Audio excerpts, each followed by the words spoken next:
Good afternoon. This is Robert Sinn with Goldfinger Capital, and we're having a silver panel on a very momentous day.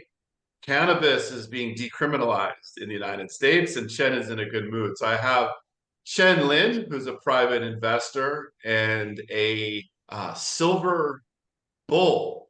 And then I have the CEO of Outcrop Silver, Ian Harris, joining us as well. And we're going to talk a lot about silver. So about the supply fundamentals of the global silver market, and then also what's driving the silver price, like what is helping to cause this recent move and even today's down move. So I'm gonna start with Chen.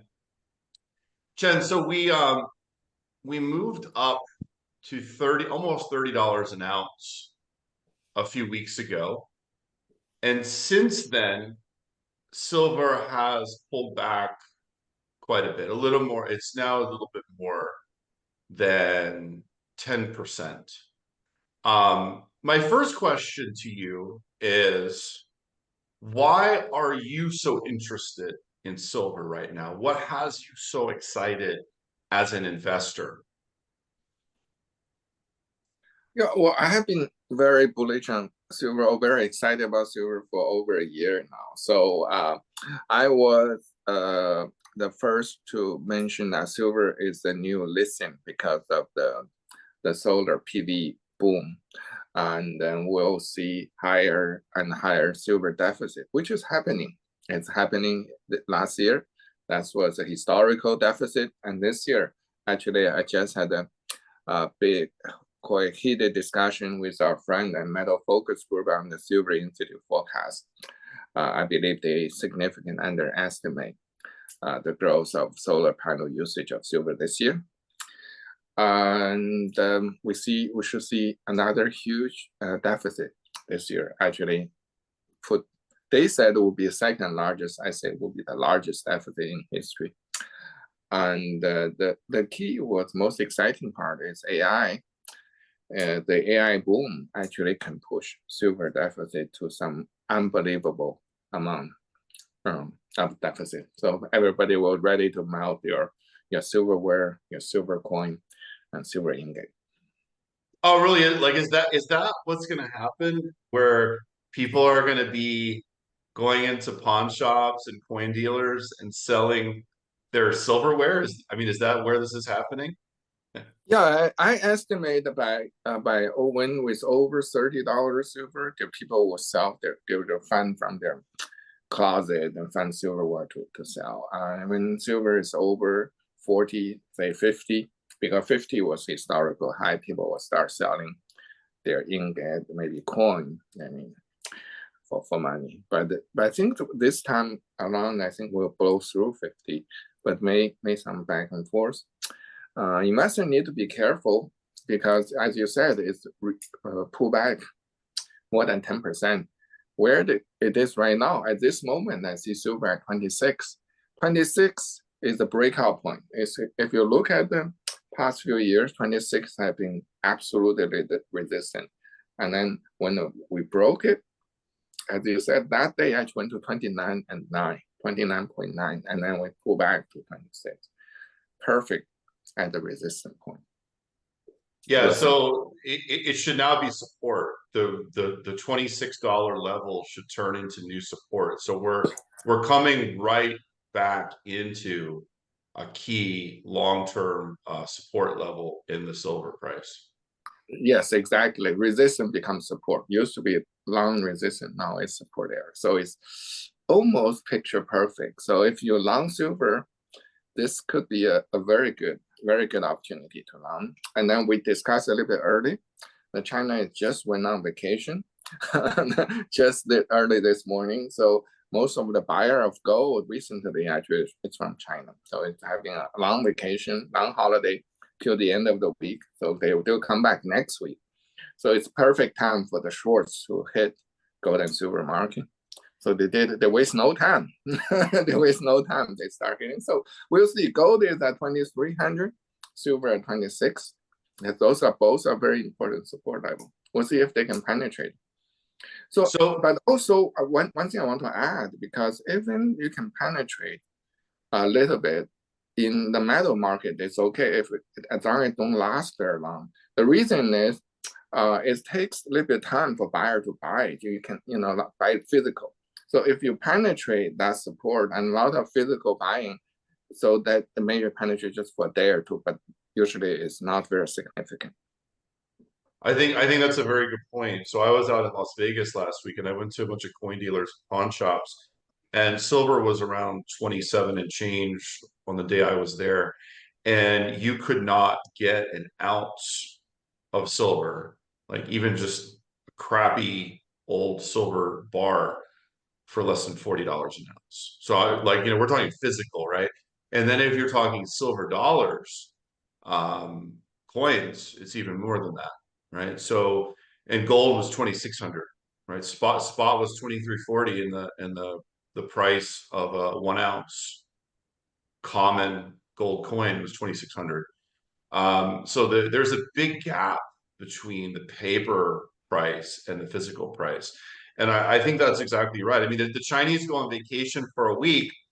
If silver is at 26 when they come back, gold is 23 or 22.80 or something, they're just going to buy more, right? Exactly. So that's why we see how long this can be this low for a while. If you look at the Chinese inventory, all these silver shop, they all sold out silver. They everywhere sold out. So we'll see. I mean, we're getting a very interesting time. And so what I telling investor, you see what happened with all the different market in cocoa, in manganese, with all these, suddenly they just jump by 50% in a day or two. So silver, that means $10 jump, right? So 10, $15. So it can happen. So just don't look at it, maybe $1 pullback, $2 pullback, you miss the huge upside. I think when silver really runs, you look at the multiple 10-day jump. I mean, if you record the 70s, 80, even in the 2011, right? How silver move up. So that's very, very violent. My point is, don't let this shake out, this kind of pullback to shake you off the silver trend. Okay, turning to Ian, let's talk about supply. Let's talk about mining silver. Like where does silver come from, Ian? And I know silver is often mined as a byproduct, but can you explain it to us in more detail? What is it a byproduct of exactly? Yeah, so I like to start. I'm a mining engineer and I've never been a silver bug. And it was a conversation with Chen. Actually, it was the same thing as it was only when the fundamentals clearly shift. And I think that's an important point because there's been a lot of silver bugs for a long time. And it's almost been associated with conspiracy theory, right? And so I think that emotional part of it is going to play out for silver because the fundamentals are there. So we've had a lot of talk on the demand side. And if we were talking about any other metal, right? Say we have a billion ounce market. It's a nice round number, right? Physical is all around 200 million every year. But what if I told you, okay, we've had a cumulative deficit over since 2019 of 800 million ounces. That's 80% of the world supply, right? Your mind would be, if we were talking about copper or zinc or any of these other metals, it just obviously means because there is that inventory. So when does it play out? At what point do you hit a brick wall, right? I mean, I think the parallels to uranium are very interesting, right? You could argue an uranium mine takes a little bit longer to permit, but it's not a problem in resources. Like there are uranium resources everywhere, right? It's getting them into supply. So let's switch over and look at silver. And this is one I can't wait to watch this play out because it will be very interesting, right? Of how it can actually play out. Like, will it when physical hits a brick wall? I don't think so, but there's many reasons why it could, right? Right now, your You're being fed by inventories. What happens when nobody wants to sell those inventories? China is a great example. They've carried inventory and have exchanges for a very long time because they were a net producer of silver, because it came out of the concentrates of the metals that they were smelting. And next thing you know, we don't want to do that anymore. We need those. And they actually went into deficit, and actually those inventories were reducing and needed for a 44% increase in industrial demand for silver in China. Can you fathom those numbers? We're not, we're talking about industries and markets that are hot is 5%, right? If we were talking about copper, 5 would be like through the roof hot. China alone saw a 44% increase in silver demand for industrial alone. Solar panel demand increased 60% last year, and Chen would probably argue it's a wrong number, right? That's 200 million ounces. That's 20% of world supply. So the next is that you get to the point where you just said, where's new supply going to come from? And so the numbers are pretty straightforward. Primary silver projects are about 30% of the world supply. Okay. And these are round numbers, so they're not going to add up. So 30% comes from primary silver. The actual largest supply is from lead and silver mines, then followed by, call it gold and copper, right? So copper is now 30%, a little, well, 27%. And gold is actually 15%. And what's interesting about all those, except for primary silver, right? They're inelastic. They could care less what silver price is. And definitely a copper mine is not going to be making any decision making based on silver price. And you could argue it could tip over a couple gold projects. It could tip over some silver, lead zinc mines, right? But it's not their primary drivers, right? So then you look at primary silver projects and you go, what incentivizes, right? I would argue they're already incentivized, right? So why aren't they getting built? That is the question. Why are silver mines not being built? Okay. And as a mining engineer who looks at a lot of different projects, a lot of different commodities, it's driven by two things, right? If you were a junior exploration company and you were investing in exploration to drill out a resource, right? You always talk about an exit strategy. What is your exit strategy? And the number one exit strategy is get bought out. Someone can buy us out. So let's look at a super hot metal like silver. It's been in deficit for multiple years. How was that M&A market last year in silver? $5 million. $5 million was the entire M&A. So that's insane what's when you going think on? about that. That's What's insane. going on? Every single one of those mid-tier silver companies wants to become a gold company. They cannot add assets that move their ticker.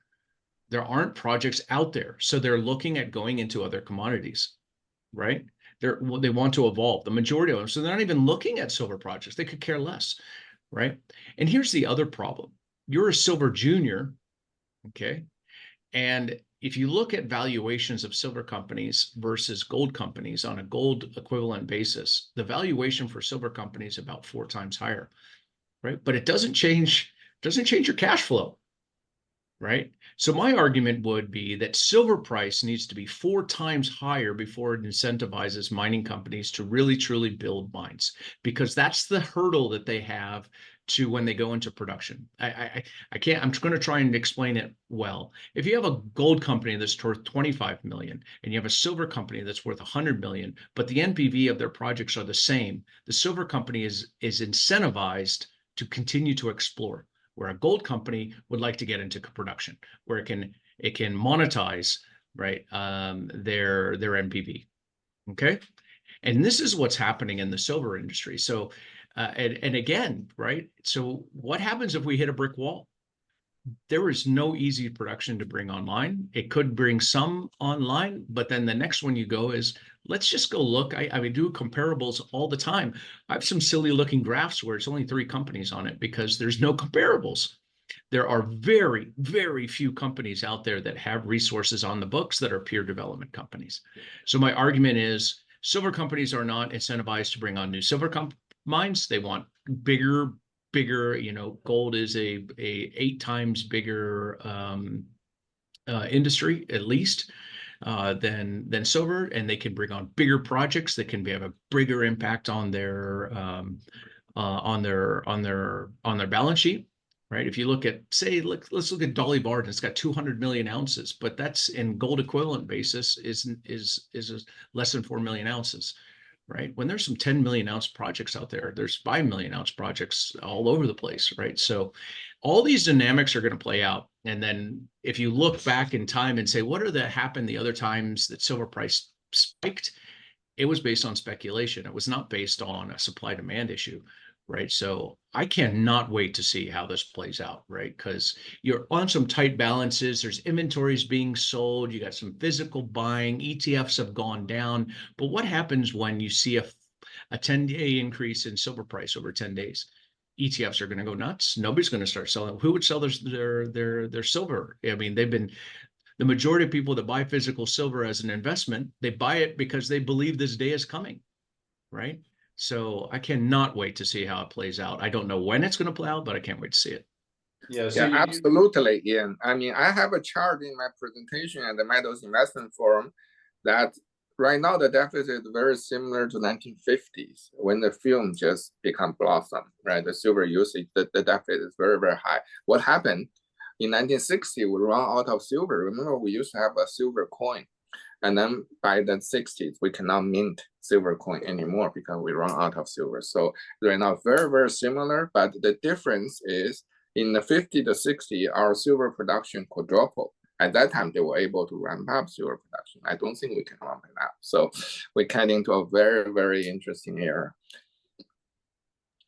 Yeah, so I wanna talk a little more about the point you made there, Ian, about how silver juniors are incentivized to just find more silver and not actually build a mine. And so why is that exactly? Is it because the permitting timelines are so long that it's too daunting? Or is it just that they don't have enough scale yet? And so it's better to just stay, as an exploration company where you're getting some sort of value per ounce in the ground and you don't have to actually build a mine yet. Because what you're basically saying is that the difference between mine supply at 20 and 25 and 30 is almost completely not relevant to the market. It doesn't, the difference between 25 and 30 is not really turning on any new silver supply. The only new supply that's really going to come from is from investors who want to take profits at some higher price level. But obviously that price level is a lot higher. So why are all of these silver deposits basically dormant around the world? Okay, so by the end of this, my goal is that your new nickname is Silverfinger. Okay, so okay, you look at a lot of different stocks. And that the question is simple. A company that has a 1 million gold ounce resource, what is their market cap? A company with an 80 million ounce silver resource, what's their market cap? The silver resource is bigger. It's a higher market cap.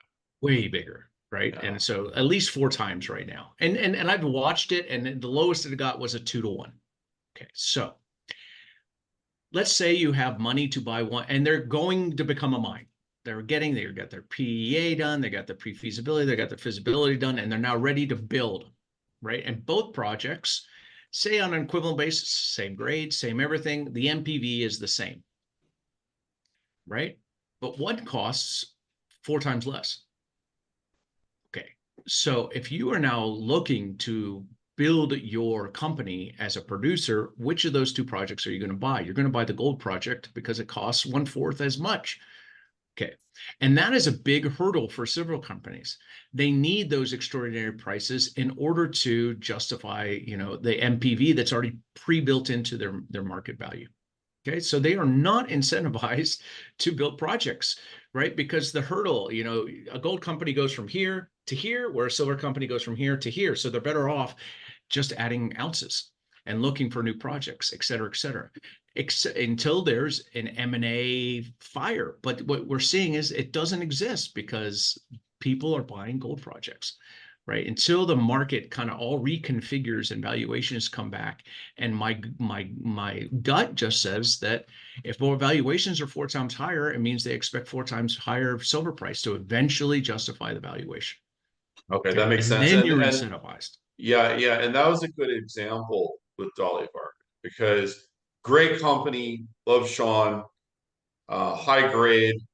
It's got pretty, impressive scale. But your point is well taken. It's half gold, half silver. It's not just silver, and it's not exactly a new company. It's been around for a while, and nobody is yet to buy it, right? So, um, if nobody's buying Dolly Varden and building a mine there, then what about all the other ones who aren't as good as Dolly Varden, right? Chen, what does AI have to do with silver? What like how Yeah, do we use silver for AI? but the direct impact, most direct impact is copper. I also own copper, but that's a separate discussion. I will discuss more in detail in my coming presentation. And the AI boom is, if you go through the recent, like this week's Mark Zuckerberg's blog, and if you go back to what Google was saying, what actually Microsoft, the leader, right? OpenAI, Microsoft is actually deploying NVIDIA chips, right? 100,000 GPU around the United States. And then you can look at their tweet on their development team. They said, if I put it in certain places, it will crash the grid. It will crash the United States, the grid in the United States. But Mark Zuckerberg is want to do 600,000, right? That's to start with. So the problem is very, very obvious that United States, the power infrastructure cannot handle the explosive growth of AI. And also, this is just one part of it. Also, AI, the chip also use silver, but a small part of silver. So we're going to look for power very, very soon because you cannot wait for 3 years to build a data center with all the power plant, whatever connected. You want to be sooner. What I believe, the solar panel is the fastest way to get the power generated. It's need almost little permitting. Even if you want a natural gas generation power plant, you still need a permit. Take some time in the United States. A solar panel, almost no time. And you can build up the data center very, very quickly. I think what's going to happen is in the next few months, people in the United States will wake up and realize that this is going to happen. And for investors, you want to be a step ahead of general public.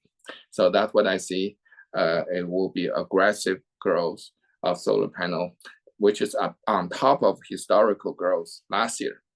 So I had a heated exchange with the Metal Focus Group at their annual Silver Institute forecast. I think their data is wrong.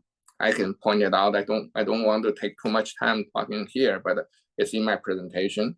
I even sent them later after discussion. I talked to the CEO, president. I talked to the chairman, which is Heckler's chairman, and I sent them my information. Okay, I'm quite open. I see now why their calculations are wrong. They underestimate by 3 times of solar panel. This year we could have 300 million gap in the silver deficit, but that's the base case. That's only assume 30% growth of solar panel. But if there's a parabolic growth in the solar panel, that's you just cannot imagine how much silver will be needed and what kind of deficit it is.